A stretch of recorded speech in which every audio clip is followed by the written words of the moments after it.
to really tell the story properly, you have to start with the fall of the angels, right? Yeah. Which is you're in another place. You're in another realm. You need to go to hell. You need to go to Sheol. It goes from the fall of the angels to the death of the last apostle. That's Mel Gibson, January 2025, on Joe Rogan's podcast, describing the sequel to The Passion of the Christ. 7 words, and they just change what a Christian film can be. Because what he's building right now in Rome, on IMAX cameras with a $200 million budget, has never been tried. Not once in the entire history of cinema. Angels, demons, hell, Christ going down into the underworld, battles in worlds that science doesn't even have a name for. Mel Gibson called it an acid trip. His words. And before this video ends, you're going to understand exactly what's coming. Why Hollywood is watching this in silence, and why the man who made it spent 7 years writing it in secret. This is the story of faith on the big screen. Let's get into it. In 2004, Mel Gibson made a film that Hollywood refused to pay for, refused to put in theaters, and refused to take seriously. The Passion of the Christ cost $30 million. It grossed $612 million worldwide. It became the highest-grossing R-rated film in U.S. box office history, and it held that record for 20 years. The non-religious press called it fringe, outside the mainstream, controversial, dangerous. 70 million people saw it in the first month alone. Gibson didn't say a word. He let the numbers do the talking. Now it's 2025, and he's back. Not with a tidy Sunday morning retelling. What Mel Gibson has been quietly writing for 7 years, with his brother and the screenwriter of Braveheart, is something the church has been waiting for without knowing it had a name. He calls it the Resurrection of the Christ. 2 parts filmed in Rome, releasing on Good Friday, March 26, 2027. And the story it tells does not start at the empty tomb. It starts at the fall of the angels. I want to walk you through what Gibson has actually shown us. The scenes, the battles, the religious ideas driving this thing. Because when you understand the full size of it, you'll see why this isn't just a movie. It's a statement. Moment 1. The Joe Rogan reveal. An acid trip. Let's start at the beginning. January 9th, 2025. Gibson sits down with Joe Rogan for a 2.5-hour conversation. Somewhere in the middle of it, Rogan asks about the sequel.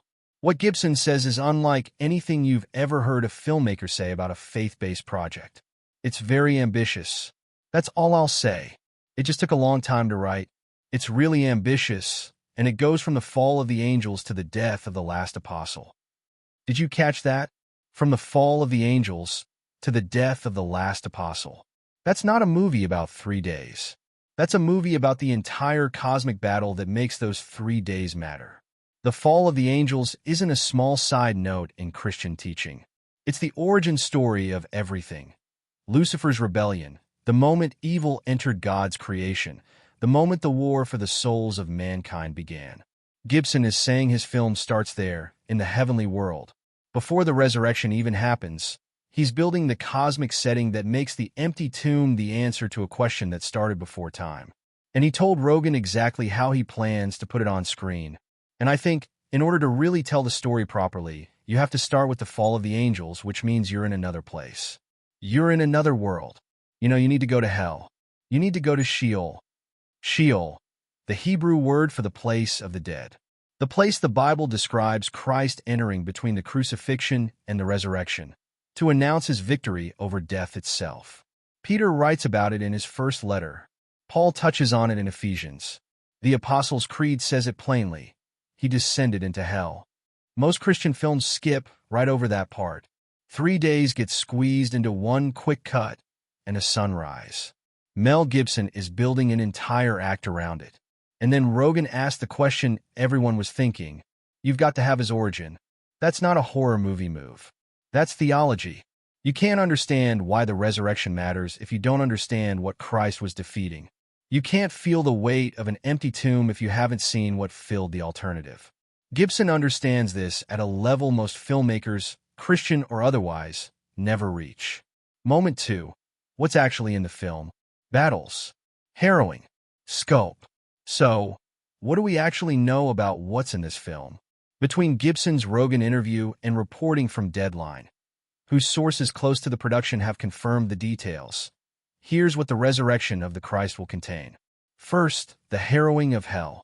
Between Good Friday and Easter Sunday, Christ went down into the place of the dead and announced his victory. He freed the souls of the righteous people who had died before he came. Gibson is filming this on IMAX cameras. Second, angel and demon battles. Sources told Deadline that the film will include battles between angels and demons in other worlds. This is why the budget is $200 million split across 2 films. Third, the fall of the angels told as an origin story. Not a flashback, not a title card. A full movie sequence that places the resurrection inside the biggest possible religious picture. And unlike the Passion of the Christ, which was completely in Aramaic, Hebrew, and Latin, this film will be in English. Gibson wants nothing standing between the viewer and the story. It's not going to be easy, and it's going to require a lot of planning, and I'm not wholly sure I can pull it off, to tell you the truth. It's really super ambitious, but I'll take a crack at it, because that's what you got to do, right? Walk up to the plate, right? I'm not wholly sure I can pull it off. That's not false modesty. That's a man who knows what he's attempting. He's trying to put the invisible war on screen, and he's filming it in Matera, Italy, the same hillside town where he filmed parts of the Passion of the Christ 2 decades ago. There's something almost prophetic about that. Moment 3. The man behind the film. Gibson's faith is not a performance. Plenty of people make faith-based films for business reasons. Gibson isn't one of them. On that same Rogan episode, the conversation took a turn that had nothing to do with box office. Rogan asked a simple question. Do you actually believe the resurrection happened as a real event, not a metaphor for people to swallow? Yes. That's the one that requires the most faith. The most faith and the most belief. Yeah. Resurrection. Yeah. Who gets back up 3 days later, after he gets murdered in public? Who gets back up under his own power? But it didn't do that, right? So you believe that was a real event? Yeah, I do. Not, I think it's a beautiful story. Not, I respect the tradition. Not the careful, hedged, Hollywood-approved version of faith that won't cost you anything at a dinner party. I do actually believe this stuff to the full. This is the man who spent 7 years writing this film. Writing it, rewriting it, talking with Bible experts and historians, sitting with it. That's not a production schedule. That's a man working through something real. Moment 4. Hollywood versus Gibson. The industry that said no. Here's the contrast that makes this story worth telling. In 2003, every major Hollywood studio passed on the Passion of the Christ. The usual thinking was unanimous. A subtitled film about the crucifixion, with graphic violence, in a dead language, with no stars, would not find an audience. Gibson paid for it himself, and the film made $612 million. Now he's doing it again. The Resurrection of the Christ is being released by Lionsgate, but it's being built outside the studio system, through his own production company, Icon Productions. Because Gibson has learned that the crowd that wants this movie isn't the crowd Hollywood is trying to reach. The Passion of the Christ is still, 21 years later, one of the top 50 highest-grossing films of all time, adjusted for inflation. The sequel hasn't been released yet, and it's already the biggest Christian film production in history by budget. Hollywood didn't create this moment. It ignored the conditions that made it possible, and a filmmaker with enough belief to bet his career on the story stepped into the gap. Before we get to what I think is the most important religious point of this film, drop a comment. Even just the word ready. If you're ready for this film, it actually helps this video reach people who need it. And tell me below, are you watching this as a believer, a skeptic, or somewhere in between? I want to know.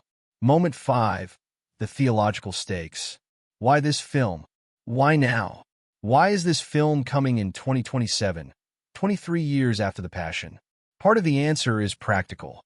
It took 7 years to write a script Gibson felt was worthy of the subject. He wanted a story that would make the resurrection make sense to someone who doesn't already believe it. But there's a bigger answer.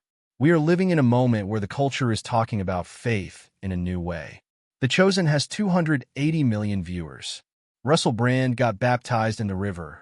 Joe Rogan, one of the most listened to people on the planet, spent 2 hours asking Mel Gibson about the resurrection and posted it for free. That's not coincidence.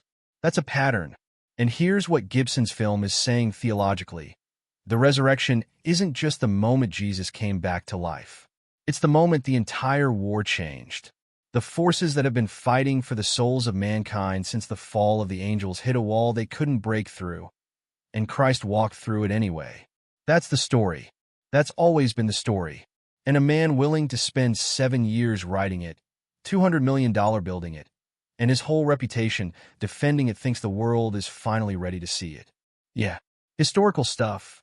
Well, I regard the Gospels as history. It's verifiable history. Some people say, oh, it's a fairy tale. He never existed. But he did.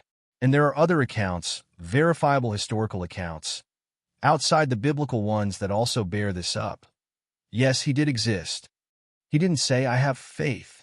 He said verifiable history. That's the move. That's always been Gibson's move. Don't argue from emotion.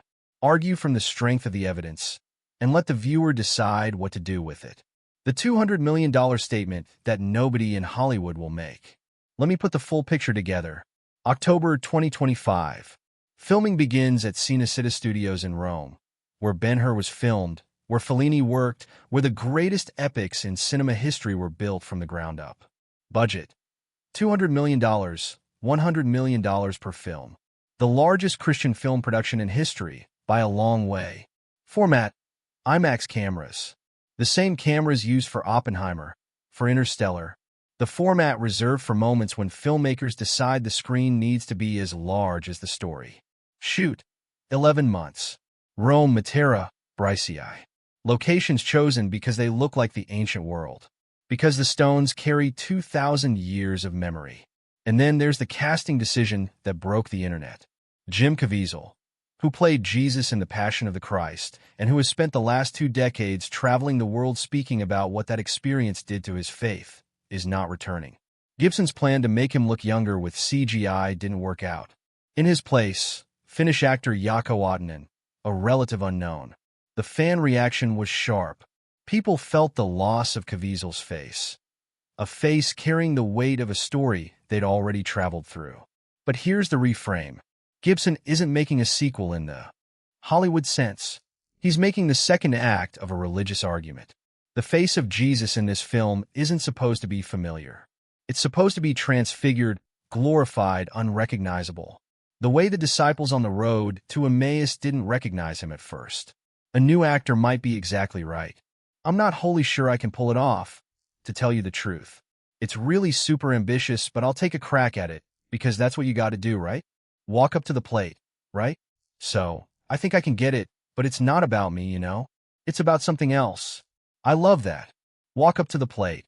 This is the man who directed Braveheart, Hacksaw Ridge, Apocalypto, films that have won more than a dozen Academy Awards, who has been in Hollywood for 40 years and understands exactly how difficult this is, and he's still not sure he can pull it off. That's not a man making a product.